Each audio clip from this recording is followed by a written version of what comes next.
ឥឡូវខ្ញុំមានចំណេះដឹងខ្លះពាក់ព័ន្ធជាមួយនឹងម៉ាស៊ីនសាប់ម៉ាកដាហួរហ្នឹងហើយនេះគឺឈ្មោះឲ្យ model របស់វាណ៎តោះឥឡូវសម្រាប់ម៉ាស៊ីនសាប់ម៉ាកដាហួរនេះដែរគឺថ្ងៃនេះគឺខ្ញុំចង់បង្ហាញពីរបៀបយើងទៅសេរីប្រម៉ោយដងបញ្ចូលខ្ពស់ទៀតហ្នឹងហើយដោយសារតែម៉ាស៊ីននេះវាខុសប្រម៉ោយខ្ពស់ទៀតអញ្ចឹងណាតោះឥឡូវដើម្បីចូលទៅកម្មវិធីហ្នឹងយើងចូលមកតេស្តម៉ាស៊ីនមើលទាំងអស់គ្នាប្រម៉ោយនេះ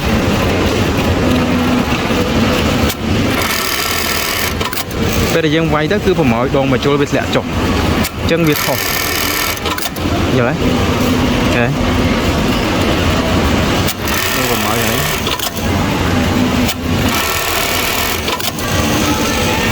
ហ្នឹងហើយតោះឥឡូវដើម្បីចូលទៅសេរីប្រម៉ោយដងបញ្ចូលខ្ពស់ទៀតអញ្ចឹងយើងចុចកុងតាក់ដំណើរការមកធម្មតាអញ្ចឹងមកយើងចុចអក្សរ M ទីចុចអក្សរ M មួយមកហើយយើងចាប់ផ្ដើមចុចសញ្ញាព្រួញចុះខ្នងនេះចុចរកលេខ13អញ្ចឹងនេះគឺលេខ13លេខ13ហ្នឹងចំណុចដែលយើងចូលទៅសេរីប្រម៉ោយខ្ពស់ទៀតប្រម៉ោយដងបញ្ចូលអញ្ចឹងយើងចុចសញ្ញា select មួយមកអញ្ចឹងនេះគឺវាតម្រូវឲ្យយើងសេរីអញ្ចឹងយើងចង់បានប្រម៉ោយវាមែនយើងអំបិលដុំប៉ូលីនេះមកនេះយើងអំបិលមកពេលដែលយើងអំបិលមកលេខគឺវាដើរហើយយើងអំបិលដុំប៉ូលីទៅលេខវាដើរគេលេខវាដើរនៅលើអេក្រង់ហ្នឹងមកនេះលេខវានេះ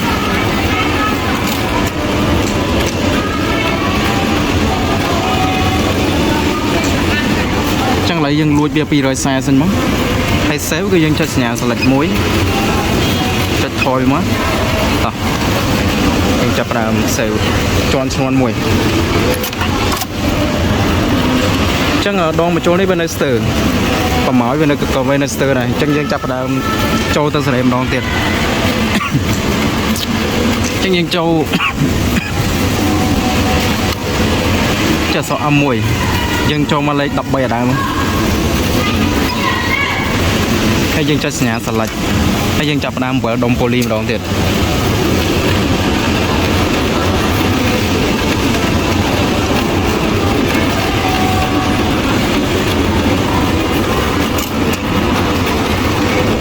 ឡូវយើងដាក់316សិនហើយយើងចុចសញ្ញា select ដើម្បី save មកចុចថយតោះយើងចូលមក save ម្ដងទៀតជាន់ឈ្នាន់ទៅមុខមួយទៀតអញ្ចឹងដងបញ្ចូលនេះគឺវាឡើងខ្ពស់ទេតែឡើងវាឡើងខ្ពស់ប៉ុន្តែប្រម៉ោយវានៅទាបឡើងយ៉ាងសាបាយមកទេអញ្ចឹងប្រម៉ោយវាធ្លាក់ចុះវិញអញ្ចឹងយើងសេរីឲ្យប្រម៉ោយត្រូវធម្មតាមកអញ្ចឹងយើងលួចវាទៅទៀតយើងចូលអក្សរ M ម្ដងចូលមកលេខ13ដែរមក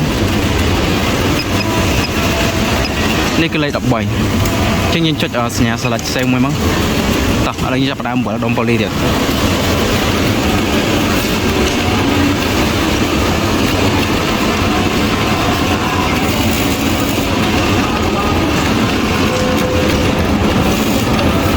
ឥឡូវយើងដាក់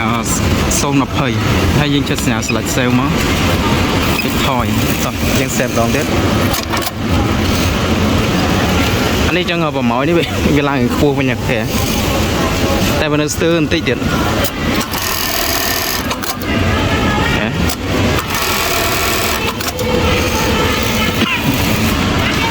ឡូវយើងសេរីលួច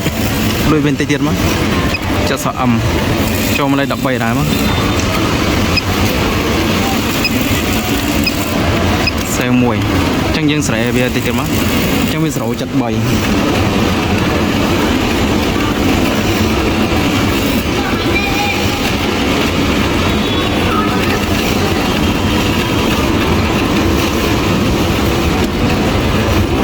យើងដាក់0.8ហើយយើងចុចសញ្ញា select save មកចុចថយតោះយើងចូលមកតេស្តមើលដល់អស់គ្នាអានេះប្រម៉ោយវាលោតត្រូវហ្នឹងទេ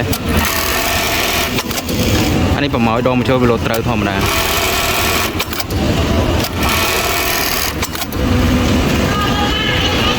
ចឹងវាលែងមានបញ្ហាខុសទៀតហើយណែហ្នឹងគឺខ្ញុំចង់បង្ហាញប៉ុណ្ណឹងពីរបៀបយើងចូលទៅសេរីប្រម៉ោយដងបញ្ចូលខ្ពស់ទៀត នឹងឲ្យជាមួយនឹងម៉ាស៊ីនសាប់ម៉ាកដាហោនឹងឲ្យសូមអរគុណ